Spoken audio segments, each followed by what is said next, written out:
వార్త సంచలన నిర్ణయం సీఎం అంటూ లేటెస్ట్ అప్డేట్ అయితే రావడం జరిగిందండి.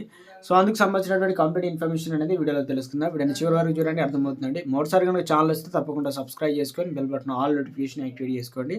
చూస్తున్నారు కానీ లైక్ చేయడం మర్చిపోతున్నారని దయచేసి లైక్ చేయండి. లేట్ చేయకుండా వీడియోలోకి అయితే వెళ్ళిపోదామండి మనం.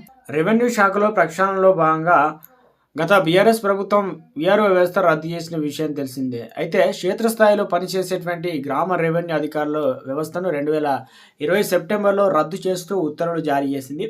ఫలితంగా 7,039 వీఆర్ఓ పోస్టులు అయితే రద్దయ్యాయి. అప్పటి నుంచి గ్రామ స్థాయిలో భూ వ్యవహారాలకు సంబంధించి ప్రత్యేకంగా అంటూ సిబ్బంది ఎవరు కూడా లేరు. ప్రతిదీ కూడా తహసీల్దార్ కార్యాలయమే పర్యవేక్షిస్తూ వస్తుంది. వీఆర్ఓలు పెద్ద ఎత్తున లంచాలు తీసుకుంటున్నారన్న ఆరోపణలు ఎప్పటి నుంచో ఉన్నాయి. రెవెన్యూ రికార్డులు తారుమారుకు కూడా వీఆర్ఓలే ప్రధాన బాధ్యులని గత బీఆర్ఎస్ ప్రభుత్వం భావించింది.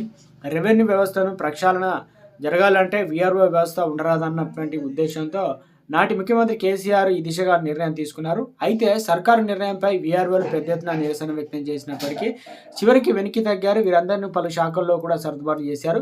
వీఆర్ఏ వ్యవస్థను కూడా రద్దు చేసి క్షేత్రస్థాయిలో పలు సమస్యలు తెరపైకి వస్తున్నాయి. ఏదైనా భూ సమస్య లేదా ఇతర సమస్యలకు సంబంధించి సమస్యలు రెవెన్యూ అధికారుల దృష్టికి తీసుకెళ్లాలంటే తప్పనిసరిగా ఎంఆర్ఓ కార్యాలయానికి వెళ్లాల్సి వస్తుంది.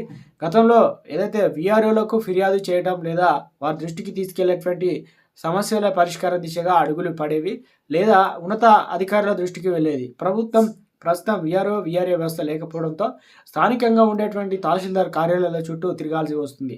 అయితే ధరణి ఆన్లైన్ సేవలు వచ్చిన తర్వాత చాలా సేవలు ఆన్లైన్ ద్వారానే జరిగిపోతున్నాయి. తద్వారా చాలా అంశాల్లో ప్రజలకు ఇబ్బందులు తగ్గినప్పటికీ కొన్ని ఇటు పరంగా ఇబ్బందులు అయితే తప్పడం లేదంటున్నారు.